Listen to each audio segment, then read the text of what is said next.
सियालकोट एक ऐसा खूबसूरत और खुशगवार माहौल का मशहूर दीदार कैफे है जहां पर शहरियों के लिए मनपसंद पकवान तैयार होते हैं, जहां से शहरी खूब लुत्फ अंदोज होते दिखाई देते हैं। जी, जब से ये रोज़े स्टार्ट हुए हैं तकरीबन 80 दोस्त सारे इतने आके नाश्ता करने मज़ेदार नाश्ता है। लच्छा पराठा, कीमे वाला पराठा, अंडा, चाय बहुत कमाल की है।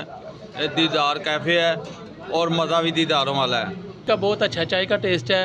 और जब से रमज़ान आया इनका जो है ना, हम सहरी यहाँ से करते हैं और पराठा बहुत अच्छा बनाते हैं। लच्छे वाला पराठा इनका बहुत अच्छा है। शहरी कहते हैं हम दोस्त अहबाब यहाँ आकर सहरी करते हैं, जो मजेदार होने के साथ साथ लज्जतदार भी होता है। लच्छा पराठा, कीमे वाला पराठा और अंडा चाय अपनी मिसाल आप है। इस टाइम सहरी का वक्त है, लोग दूर दराज से आते हैं यहाँ पे पराठा चाय खाने, ऑमलेट वगैरह होता है यहाँ पे। इन पे लच्छे वाला पराठा, चीज़ पराठा, चिकन पराठा, आलू वाला पराठा, मुख्तलिफ वैरायटी है इन पराठों की। और चाय जो है यहाँ पे गुड़ वाली भी है, चीनी वाली, शक्कर वाली, और सब्ज़ कहवा भी मिलता है। बड़ा आला कहवा होता है यहाँ पे, तो लोग दूर दराज से आते हैं सहरी करने के लिए यहाँ पे। दुकानदार का कहना है सहरी वक्त लोग सहरी करने के लिए दूर दराज से आते हैं और मुख्तलिफ अक़साम के पराठों से लुत्फ अंदोज होते हैं, जिसमें चीज पराठा, चिकन पराठा, आलू वाला और साथ साथ चाय भी शामिल है। कस्टमर का कहना है हम इधर हर रोज़ सहरी करने आते हैं, इधर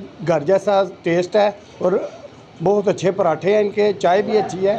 कैमरा टीम के साथ राना जवेद इकबाल, सियालकोट।